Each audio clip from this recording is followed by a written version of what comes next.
access the podcast of OA. Located deep within Sector 14845 and powered by the Emerald Light of Will, the podcast of OA is your guide to the Green Lantern universe. Hosted by Lantern Myron Rumsey, the podcast of OA begins now.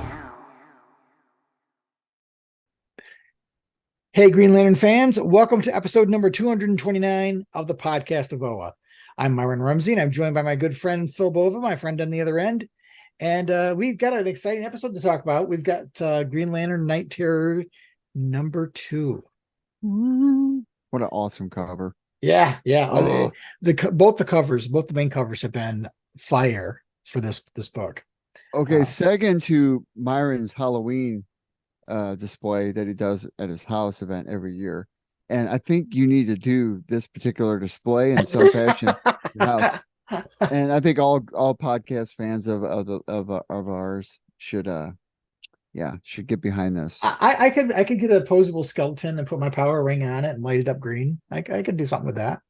I mean, I'm actually thinking about doing something to that effect too. Very cool. So I'm excited to talk about this. Obviously, we did not have our interview with Alex Segura and Jeremy Adams. Things didn't work out timing-wise for them with their schedule. And then San Diego Comic-Con hit. And at this point, it was kind of too late to do anything. So we'll have Jeremy Adams on at some point, and I'm pretty sure we'll have Alex Segura on pretty soon. He's actually going to be. We're recording this on Friday, August 11th. This weekend, he's going to be about a half an hour from me. Well, more like 45 minutes to an hour from me at the Wellsboro Comic-Con. It's a very, very small convention, but he's going to be there. So I messaged him earlier today and said, "Hey, I'm going to see you there tomorrow. I'm going to get this cover signed." Oh, go you! He's killing it on that part, man. Yeah, he should write a Sinestro book. Yeah. Well, I somehow accidentally got two copies of this issue, so I'll have to get this one signed and send it to somebody. This guy here. That's right. I could add it to my collection of signed copies I got up here on my left.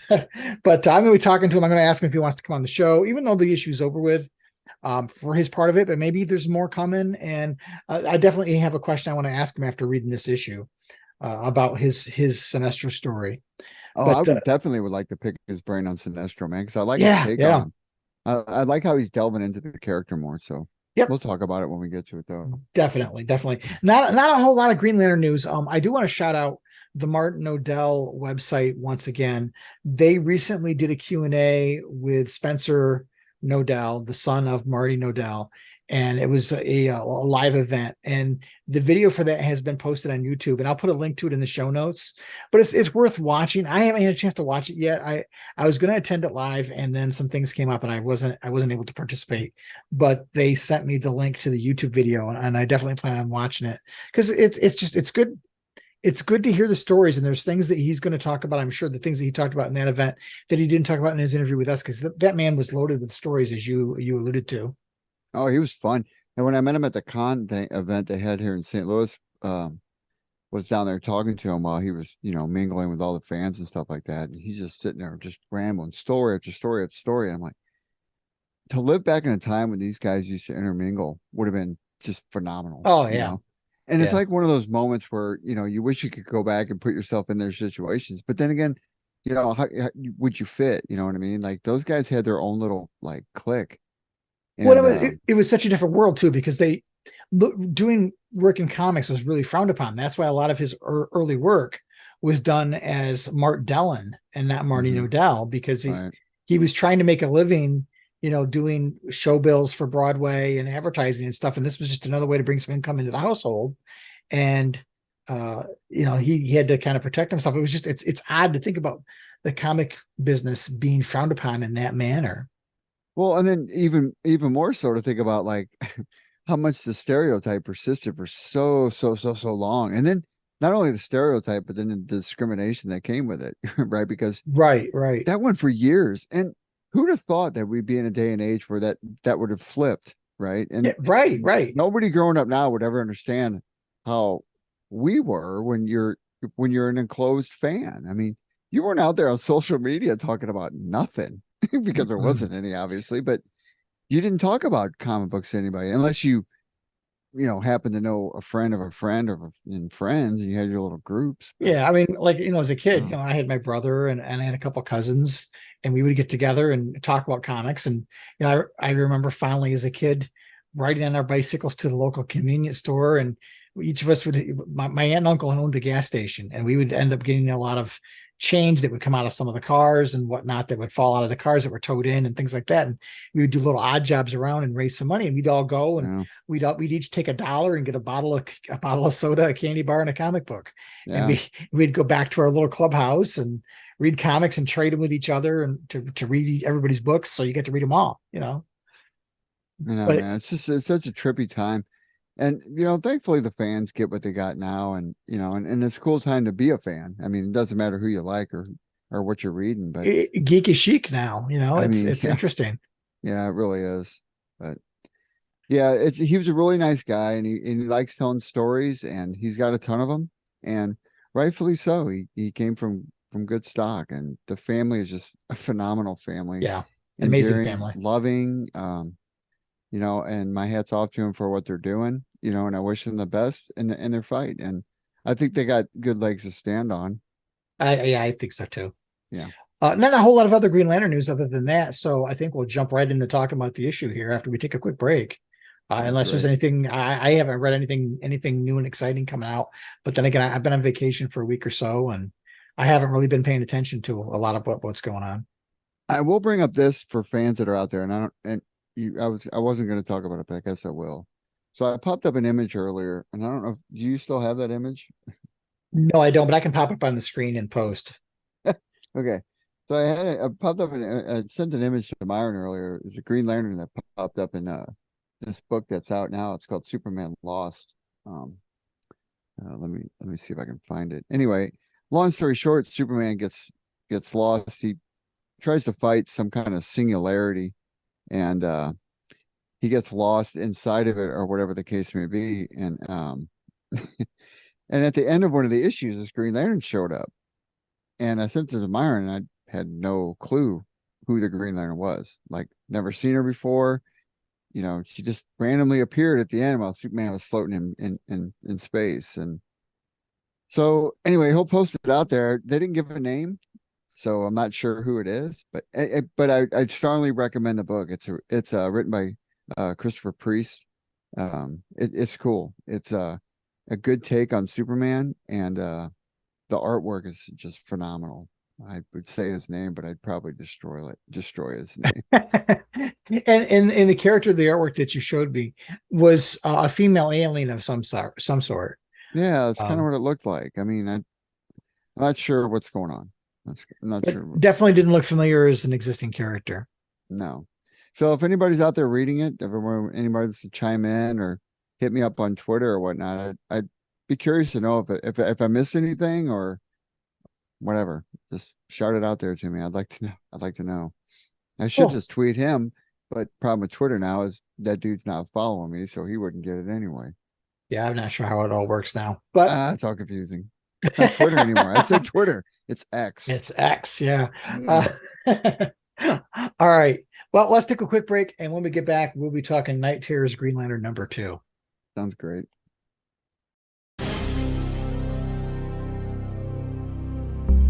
This is Salak, Green Lantern of Sector 1418, and you are receiving the podcast of Oa. The podcast of Oa.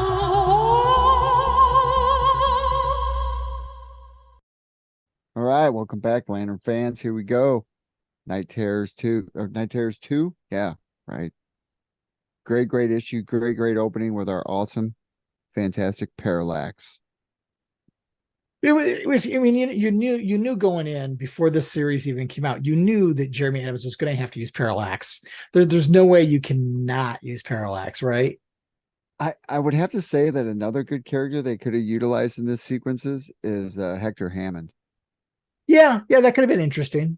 Yeah, I think some kind of mind meld with this whole, Night Terror thing and the Nightmare Stone. I think Hector Hammond would have been a peculiar take. I'd like to see what he would have done. He'd have been interesting to see show up in some way. I mean, might not have been something that Insomnia would have used against Hal, but at the same time, it could have been interesting to see.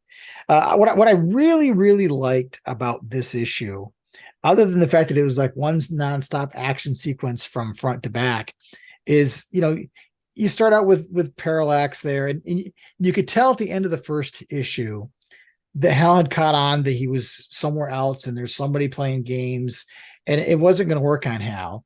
And here we go, 3 pages into this one, and Parallax is like, are you actually smiling? And because the table, you can tell the tables are about to turn.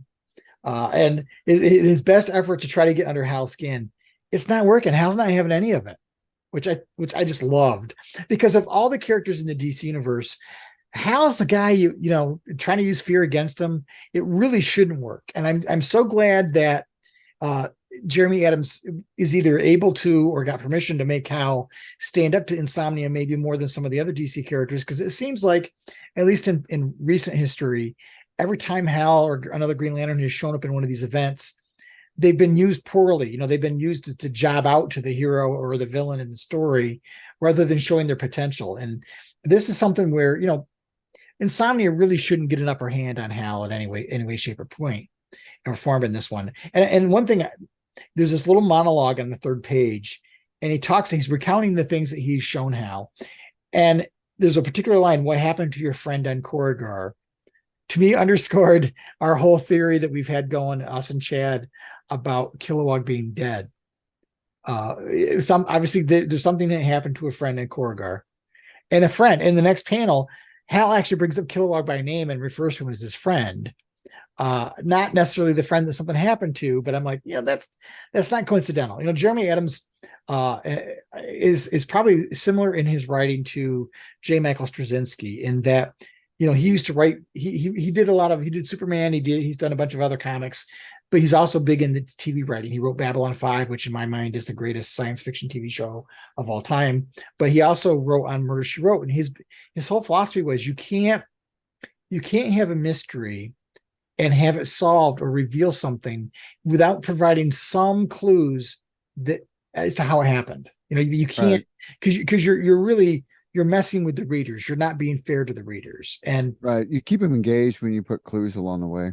Right. And even if you're not alluding to what's happened, but we'll be able to, once this happens, if we don't have with egg in our face and Kilowog is perfectly alive, but you will be able to look back and see, he could say in all confidence, well, the clues were there all along. Maybe you just didn't see them, but they were there, and you can go back and look, and they're right there plain as day. Right. But once the tables have turned, Hal goes from being the hunted to being the hunter. And he totally flipped it on its head. And I've never seen him take on Parallax that hardcore before. Yeah. There's no holds barred. I mean, he goes after him. He's fighting him. I mean, he even scares Insomnia. I mean, Insomnia's like, no, stop. He's carrying on. And I thought it was hysterical that Hal really goes to town after him, and some really fun constructs from, the whole bit where they make the carnival, where you're hitting the mallet, the strength test thing, and that was classic, man.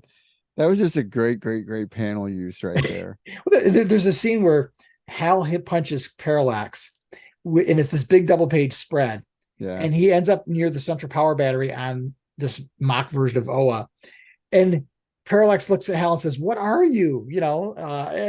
And he's like, "I'm your worst nightmare."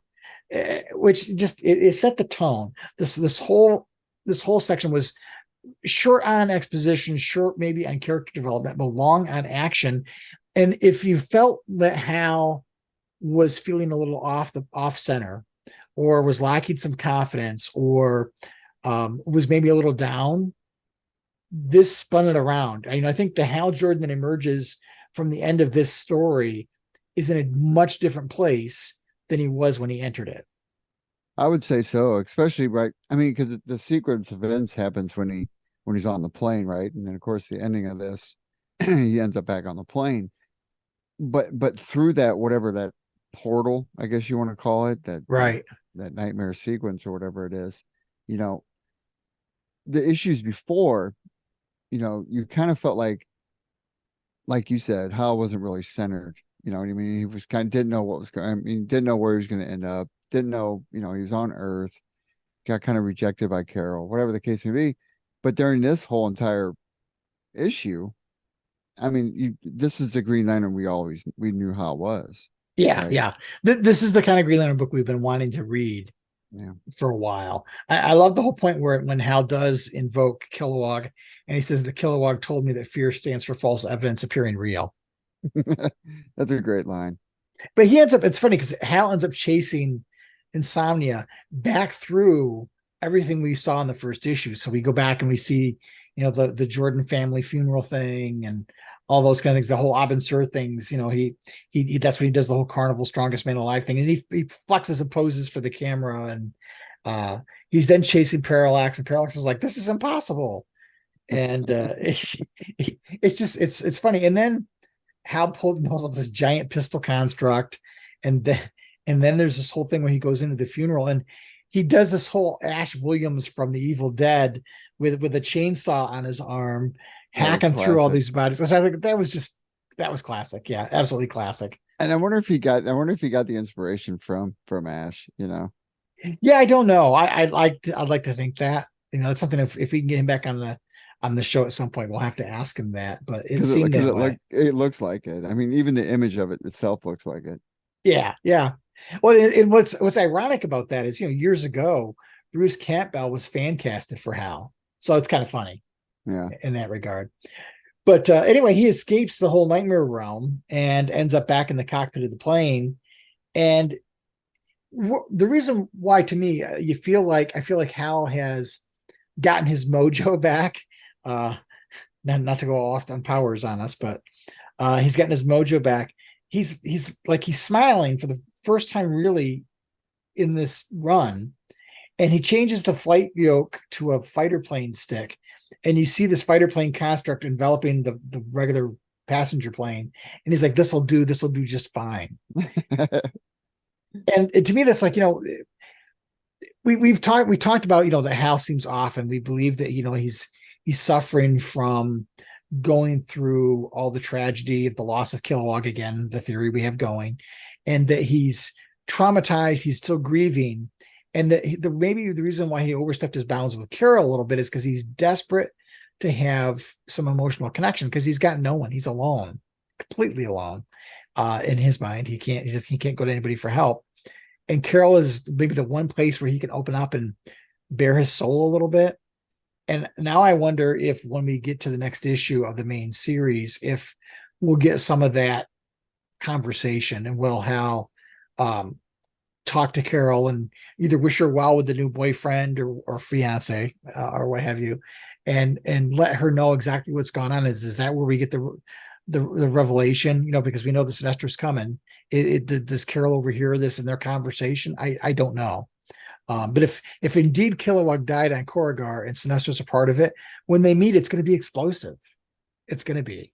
I mean, it makes for a good anchor point for, I mean, not just a battle, but for like a range of emotions clashing. So like, I liken it to when on the Avengers, when Tony Stark found out it was, Winter Soldier that killed his folks, kind of like that illuminating moment. Like, okay, sure, and it redefines the relationship, right? And then all of a sudden, Captain America and Iron Man are, change their relationship.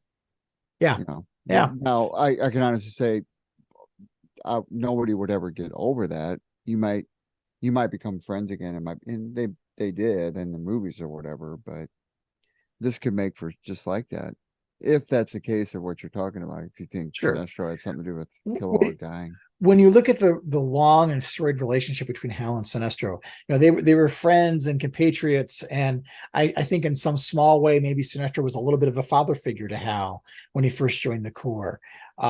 This then changes when Sinestro breaks bad, and you go through that part of their career, and then you get to the end of the Johns run, and there's that the infamous line where Hal says, were we ever really friends? Yeah, that was a classic book. That whole section, you get to this now, that if Sinestro brought about the death of Kilowog, completely changes the relationship, and it's something they're going to have to get over or not. And you And also overlook the fact of Sinestro becoming a Green Lantern again in New 52. sure, right. So it's interesting. I think I feel like we're poised on an era that's going to be maybe not as big as the Johns era, but I feel like we're going to get something that's going to be that kind of a fan favorite that's going to bring new blood and life into the franchise. Well, they reinvigorated it. Yeah. I mean, because every book's getting high praises, and I mean, everybody.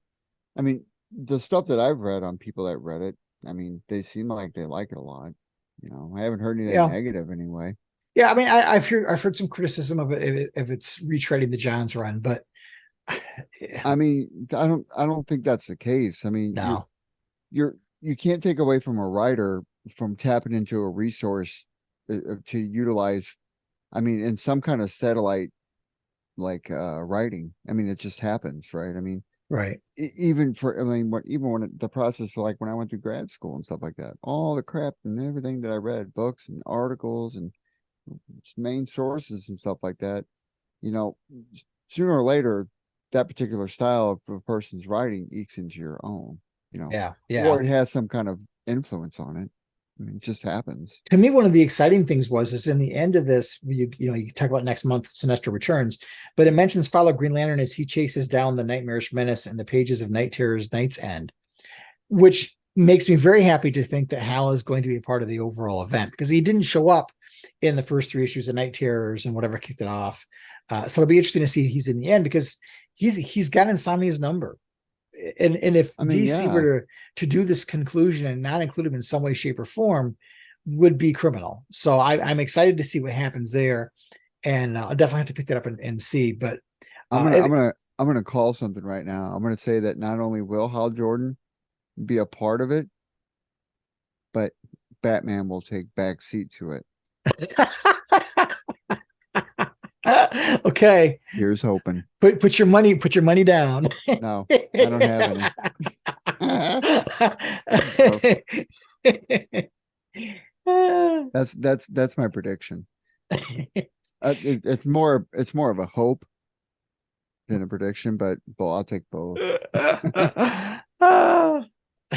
So then we get the second half to the Alex Segura Sinestro story, and we talked about it in the last episode when we talked about the first issue. Is we hadn't really seen Sinestro. We don't know where he is right now, emotionally and physically and psychologically, and he got the impression that whatever happened in Korgard did affect him too, and that he was really, he was becoming irrelevant.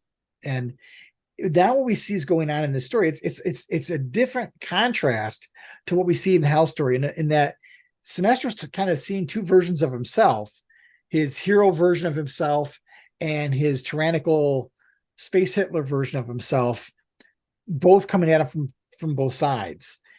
And both of them are really putting him down too. It was interesting to me. This was a really interesting character exploration of Sinestro.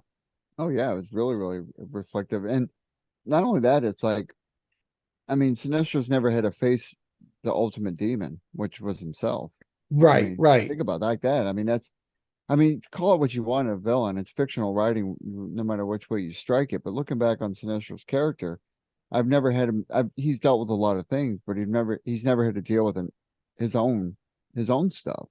Right. And he's coming to terms with things now. He's never really been that much of an introspective character. Yeah, really not. You don't really peek under that hood. You hear what he says outwardly, but you don't hear really the inner monologue a whole lot with him.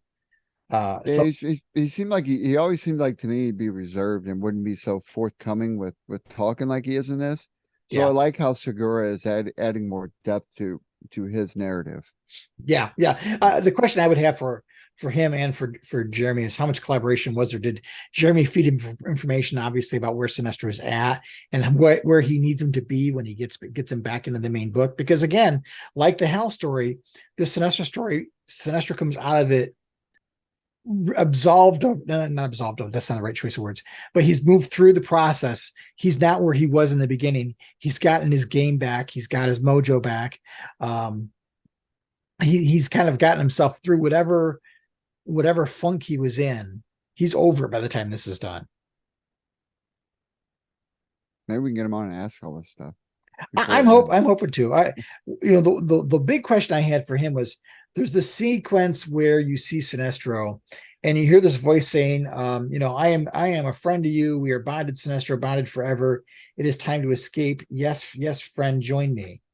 And you're led to believe it's Sornik Natu. I don't think that was Sornik Natu's voice at all. And obviously it's Insomnia as Sornik Natu. I think that might have been Lyssa Drac.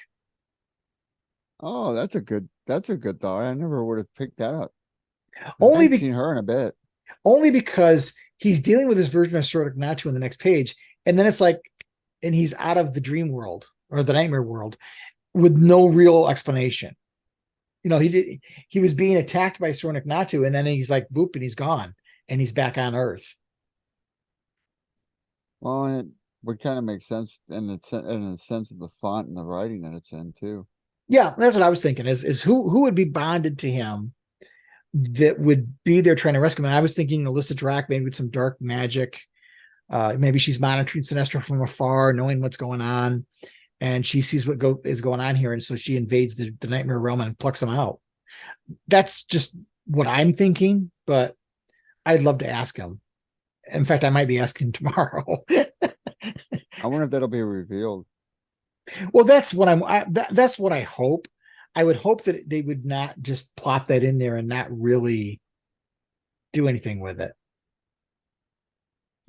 Because this person, obviously, Sinestro's asleep, and I'm assuming it's a she because of Lyssa Drac, but the voice is telling Sinestro, let me help you escape and let me help you. And I can't imagine that's Insomnia as Sornik Natu, because again, the font choice is not correct.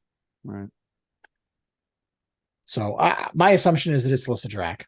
But again, when Sinestro comes out of it, he's got his confidence back, and you can just see the difference in his facial expressions. The art team really has done a good job in both of these stories. I wasn't so crazy about the art for the Sinestro story in the first issue, but going back and rereading it a couple of times, it's grown on me since. This is pretty cool. I like this is that Mario Ficola. Yeah. Yep. And it ends with him, I'm not afraid anymore. I know who I am. I know I've always been. He's resolved. He's got more resolve now. So I think what I really liked about this 2-issue series was it felt more organically tied to the ongoing book than these things usually are. So where do you think Sinestro's going to end up, in Hal's book? Yeah. He won't end up in John Stewart's, obviously. No, he'll be in issue 3. I think that was already the solicitation, is that he's going to be attacking Ferris aircraft.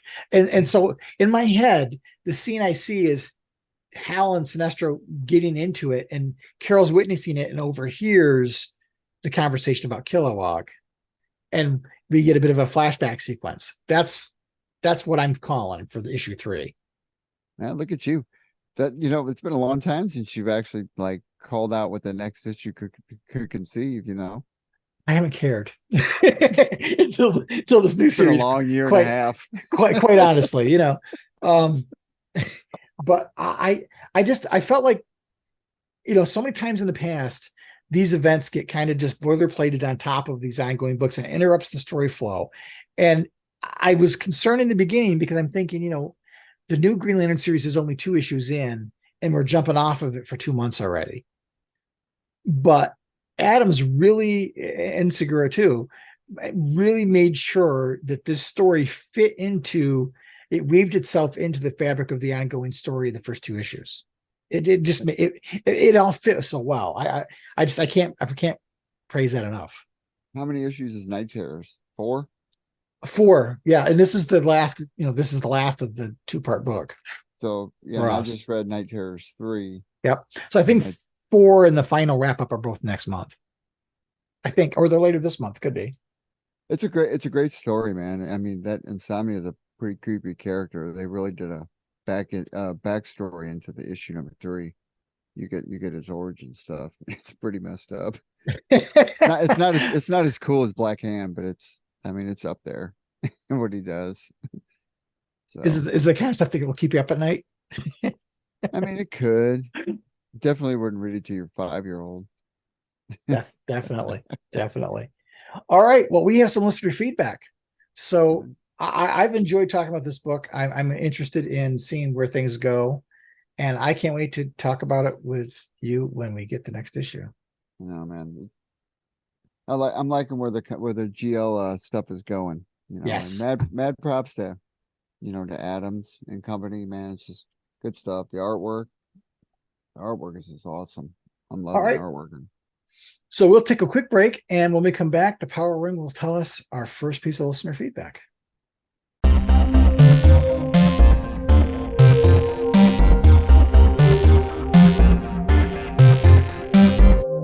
The first message is from Nazarene, not Newspeak. Transmitting in 3, 2, 1. Man, haven't checked in for a while. Glad to see Myron and meet Phil. All right, listener feedback. First up, we have Nazarene, not Newspeak from YouTube. Awesome. I like that. Hasn't checked in a while, and he's glad to see us. When we started doing the YouTube stuff, it's really grown on me. Like, when we segged over to doing this, because, obviously, for lack of a better words, we needed to do it because of the interviews. But I'm also enjoying to continue to do it because it feels like you and I are just hanging out on a Thursday night, instead of just talking on the phone on a Thursday night. Right. Well, and the other reason why I wanted to do it was I wanted to embrace the medium better than what we were doing. I mean, before I was publishing the audio to YouTube, which isn't very engaging. And one of the comments I heard on Facebook was one of our listeners asked if we were going to stick with the audio format as well, because they didn't want to just do YouTube. And I have no intention of abandoning the podcasting format or abandoning iTunes and all those other places where you can find the show. I do know, I think it was Stitcher or Spreaker, they're shutting down, but I'm not abandoning any of those audio platforms. I'm just adding to it by doing the video because it allows us to grow the audience in different ways. For example, Nazarene, not Newspeak, he hadn't checked in for a while, and it was said glad to see me and to meet you. And having our faces and being able to talk to the camera and talk to the listeners, it makes it more personable. The whole idea behind this podcast was to be like you were sitting in a comic shop and listening to Star Trek, or not Star Trek, Green Lantern fans talking, and being kind of part of a community. But it's difficult to do that when you can't see the people. So I feel like it's a value add for the content that we provide. And not that I've been going gung-ho and making a lot of YouTube videos, although I do want to do more than what I've been doing. This is just, I think, another avenue that allows people to connect with us better and in a different way. And for some people, they didn't want to be tied to, I don't want to be tied to Spotify or have to create an Audible account or an iTunes account. So I think if anything, this is allowing people to discover our show that maybe weren't willing to go down the audio route. So I'm all for it. Well, and not only that, when you do it on different platforms, you do it in different kind of types of media, not everybody, it's like, I don't like listening to podcasts all the time, but I will watch. And the thing of it is, I'm heavy into like the crime stuff, the true crime, the missing this and who hasn't been found. I'm into all that stuff. And they got a ton of podcasting stuff out and everybody recommends it. But I engage with the media on, the TV before I listen to it. Because if I'm just sitting there listening to it, I just sometimes don't engage myself. And everybody's different in that regard, man. Right. So. I find myself when it comes to either like, do I watch a video or do I listen to the audio? I'm more apt, just like you, to stay engaged with video content because I can see the people talking. I'm more apt to sit in my living room and pull up a video on YouTube and watch it than I am to listen to an audio podcast, because either I don't have the time, or with the headphones on or whatever, listening to it, I lose track of the conversation because something else is pulling me away visually to distract me from being attentive to the content. Mine would be a constant, that constant little twirl, 30 seconds back, 60 seconds back. Right. So thanks for checking us out. And I don't know if I'm assuming you did the video format because you commented on YouTube. So, thank you for that. And I hope you stick around. Power Ring, why don't you go ahead and give us the next one? The next message is from Phoenix MI8EO. Transmitting in 3, 2, 1. Such good opinions, forgot how good this pod is. Binging now. Hey, Phoenix, thanks so much for checking in and taking the time out to make a comment. I'm glad you're binging and catching up on episodes. I hope we don't let you down anywhere along the way. I think there for about a year or so, we were a little not so excited and engaging, but we are now. So thanks a lot for that. Like comic books, we're allowed to have our ups and downs. That's right. That's right. And not only that, as fans, we all know, and I'm sure Phoenix can relate, that, we don't always get fed the best meal all the time. And we have to, unfortunately, eat the SHIT pie. And for a little while, you get by, and then, but if you wait long enough, something good's going to come along. It's either feast or famine, right? We're here now. Something good has come along. So here we are. That's right. And we're eating well right now. Thanks, Phoenix, man. Thanks for, I'm glad you responded. I'm glad you're watching it on YouTube.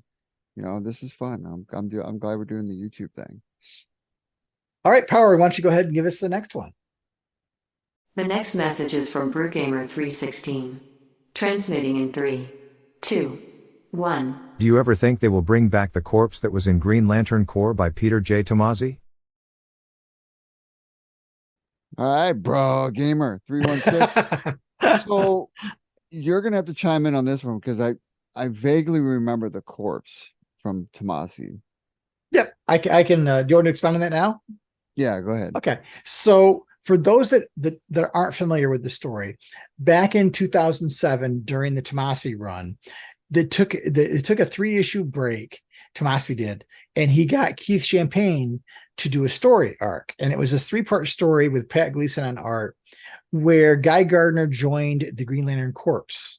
And this was kind of the Black Ops version of the Green Lantern Corps. They took on the missions that were, I don't want to say dirty, but they took on the missions that maybe were a little too dark for the Green Lantern Corps.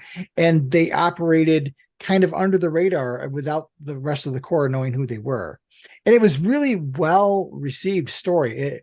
People really liked it a lot. And it introduced us to Ramey Hall and Von Daggle as 2 new Green Lantern characters that basically teamed up with Guy Gardner in this 3-part story.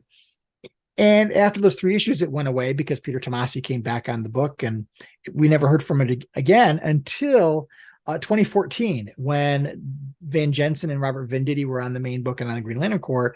Van Jensen brought back Ramey Hall and Von Daggle during that whole, do you remember the era with that story where the Durlans were kind of messing around with the Green Lantern Corps, and Von Daggle is a Durlan. Yeah, I remember that now. So in 3 issues, 2 issues, 29 and 30 in 2014, Van Jensen brought back Von Daggle and Ramey Hall and kind of revisited it, but not so much in the Green Lantern Corps way. They just brought the characters back. Interestingly, though, I got to talk to Keith Champagne. It was either Baltimore Comic Con or Terrificon. I can't remember which one, but I had a conversation with him. I had him sign the cover that has Ramey Hall and Guy Gardner. I'll throw up here on the screen for people to see it. I had him sign that issue, and he and I were chatting, and he said that the fan response was really positive, and he had another story, like a mini, like it would have been like a 3-issue back then when the prestige format books were such the big rage. Yeah. It would have been like a 2 or 3 issue one of those, and it was going to expound upon the Green Lantern Corps. And apparently he wrote it. It was drawn, inked, everything. It was completed. And then DC got cold feet because Green Lantern was becoming so popular. And after this happened, that they didn't want this Black Ops version of the Green Lantern Corps existing anymore, or at least being talked about anymore, because they didn't want people to get excited for it or from it to distract upon maybe the more noble Green Lantern Corps stuff. Oh, so somewhere there is, Keith Champagne has it, is the finished product. There is a story out there. Will we ever see it? I don't know. Maybe we will. I mean, I would love to see it, even if it was a Tales of the Corps or something. I would love to see it because I really liked the Green Lantern Corps idea. It kind of, like I said, this Black Ops version, the ones that will take on the missions that are maybe a little more difficult than the upfront Green Lantern Corps version of things. It'd be interesting, especially if it has Ramey Hall, because Ramey Hall is one of my favorite characters. I'm gonna have to go back and I'm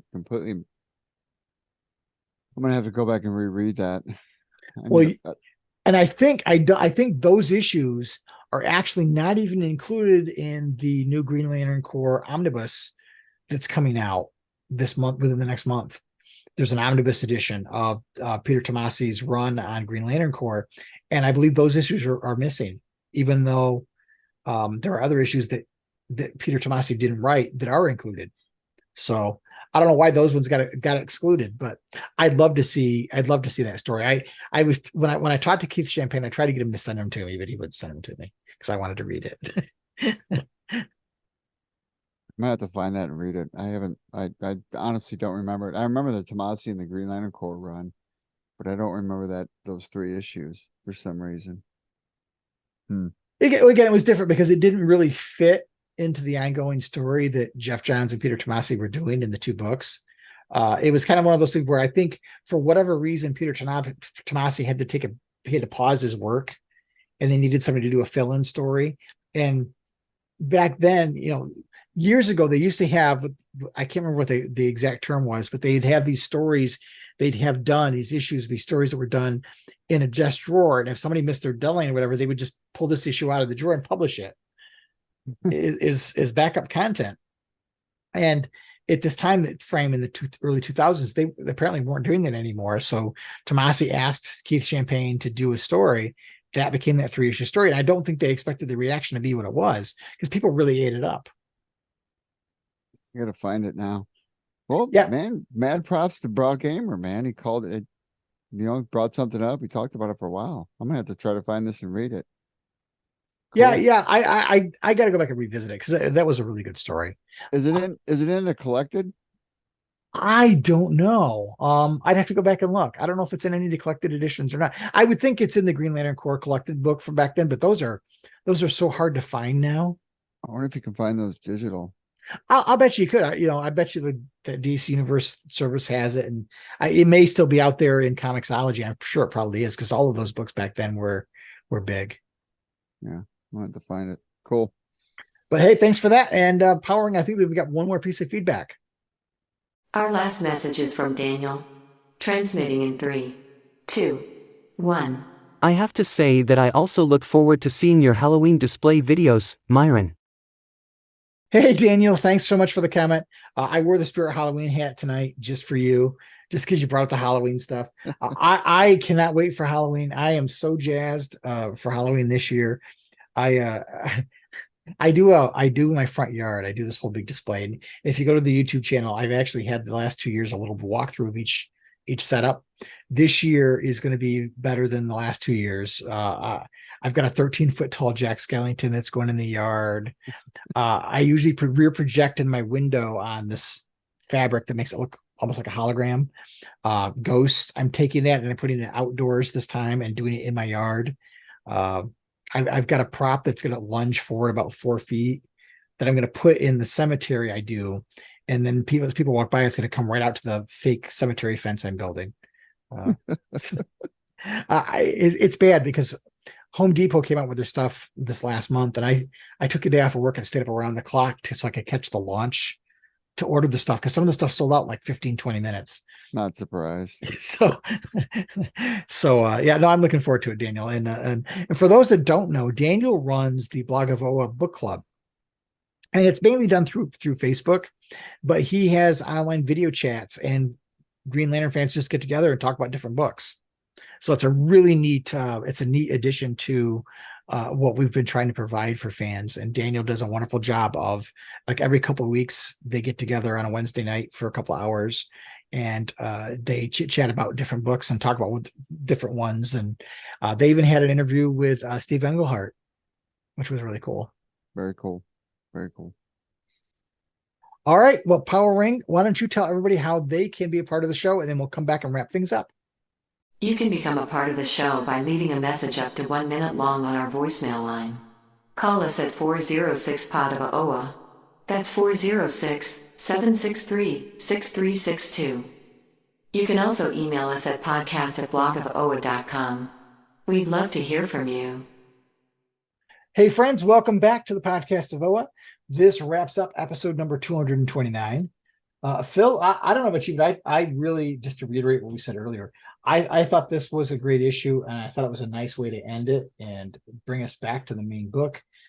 Kudos to DC and the creative teams on this 2-issue series of making it feel like it was a natural part of the ongoing story versus something that was shoehorned in just for an event. I wish I could get a big poster of that cover. Oh yeah, and then have that all that green that's on there, have that illuminate green. That would be cool. Yeah, that would be very really cool. Bad. That'd be awesome. So we'll be back in a couple weeks. I'm not sure what we're going to talk about next. We'll have to come up with some topic to go over between now and the next. Maybe we'll be talking to Alex Segura in the next couple weeks. Who knows? That'd be cool. That'd be all fun. right. All right. Well, everybody, take it easy. Have a good one. Until next time, keep your power ring charged, treat each other well, and make every day your brightest day. Thanks so much for watching this Green Lantern video from the blog of Oa. If you liked what you saw, please subscribe to our YouTube channel. You can find even more great Green Lantern videos, reviews, podcasts, and more at our main website, www.blogofoa.com. So until next time, keep your power ring charged and make every day your brightest day.